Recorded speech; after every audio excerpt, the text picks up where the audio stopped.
It's much more exciting, this conversation, definitely. I was thinking multicolour swap shop, that's what I was thinking.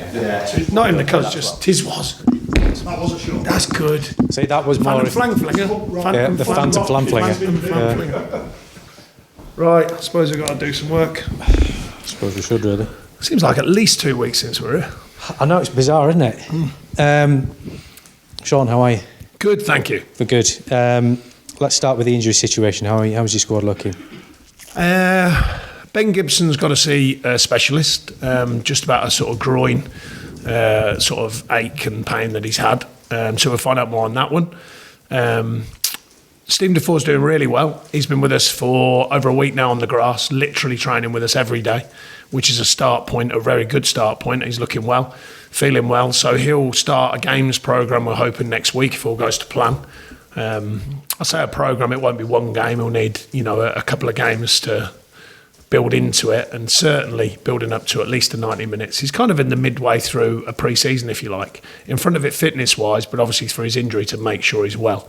Robbie Brady's back on the grass with us, but only a couple of days in, so he'll maybe start his games program slightly behind Stephen to make sure that he's well. Johan's good. He's been clear, so that's good. It's kind of nearly getting people back, and it's getting closer all the time. Stephen Ward okay? Yes, Stephen Ward, he come back with a knock and he's fine. The rest are more sort of long-term is Nick Pope and Lindegaard. Lindegaard's pretty close. He's been actively training. Nick Pope's just going along well. No timescales on Popey yet, but going along nicely. So how has the international break been for you? What kind of things have you been It's up to? been good. I think we tried to find that, all clubs, including ourselves, tried to find the right balance between work and rest, which we did, and we're quite happy with that. I think it was good for us this time round. A lot of games, a lot of different scenarios, a lot of travelling, a lot of different challenges. So a kind of clear the mind thing. Obviously, some lads went away with the countries, of course, and played and were a part of different situations. But the lads who stayed here had a good working spell, a few days off last weekend, and then worked again this week. So I think this one has been needed, I think, just to not even refresh physically, there's a bit of that, but also refresh mentally and remind them of the challenge that's coming. As much as an adventure as it was to be in the Europa League and great for the fans and all the rest of it, are you kind of sort of drawing a line now and looking at it after this break and thinking, right, okay, effectively, to some degree, our season starts here? I don't think it's literal, but there's a version of it in the sense that, I said to the lads, it's a restart because it's been so different for us. I think if you're familiar with the Europa scene and how it works and all the quirks to it and all the travelling, then I think that's different. Some clubs have been familiar with that. For us, it was new, it was something different. So to work our way through that and then to come out the end of it, then it is slightly a restart because you get that break. And it is literally the next game to come in and we move forwards. So how impressed have you been by the way Wolves have gone about things so far? Yeah, gone very well. I was impressed with them last season. I mean, I thought they'd invested wisely last season for very good players. I think they've added again this season, but kept the core, of course, of players who got them to where they are.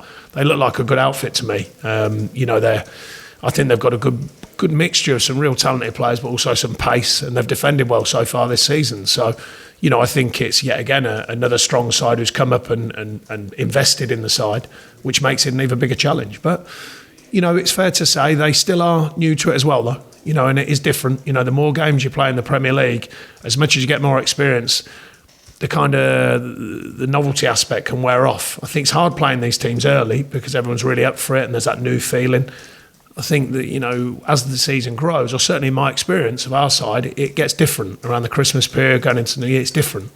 So sometimes you could view it as a tough time to play these teams because they come up at a stage when they're really excited by it all, got some good players, invested, etc., etc. But we take on the challenge gladly. Just finally from me for the moment, West Ham boss Manuel Pellegrini's been bemoaning the fact that his team sheets are getting leaked, sort of 4 or 5 hours leaked out into social media. I didn't see that, right. Sometimes sort of 4 or 5 hours before the game starts. Social media getting something. I know, it's hard to believe, isn't it? Get anything. Do you think that gives any sort of advantage to anyone? I mean, if a squad's released and a manager can kind of have an idea of what he thinks the opposition team is going to be like, does it make much of a difference if it comes out? I think it depends. I think it depends what type of game it is. I think it depends what work you've done with your team. Are you doing it because you're doing it for your team no matter what, whatever the opposition plan to do. Sometimes you're doing work with your team because there might be an awareness of the opposition where you're specifically tailoring something. So I think it depends. I think it's more of a from my point of view. Yeah, I was going to say it's more of a. But then the challenge that players have, you've got to tell someone. You're probably going to tell someone. And if that's someone, it's not always vicious, by the way. It could just be loose lip sync ships. Someone's just chatting away and they're just saying, I think he'll be playing and I think I think he said it was the same team. It doesn't always, not always vicious. You could say that to an agent, you could say it to a friend, you could say it to your missus, whoever. Sometimes it gets out there. Some managers I know down the years have not named the team until literally an hour-ish, hour and a half before the game. But that's not so easy if you're working on, obviously, a tactical idea and the planning of the team. It's not so easy then. But yeah, it's one of them things, I think. Thanks, Sean. Thank you. Okay, thumbs up, please. That was quick. Well, I'm doing the... oh, yeah. Sorry, of course. Yeah. Special in-depth piece. We can talk about Bungle. Jeffrey. Yeah, of course. Yeah, silly me. It's just the start for 10.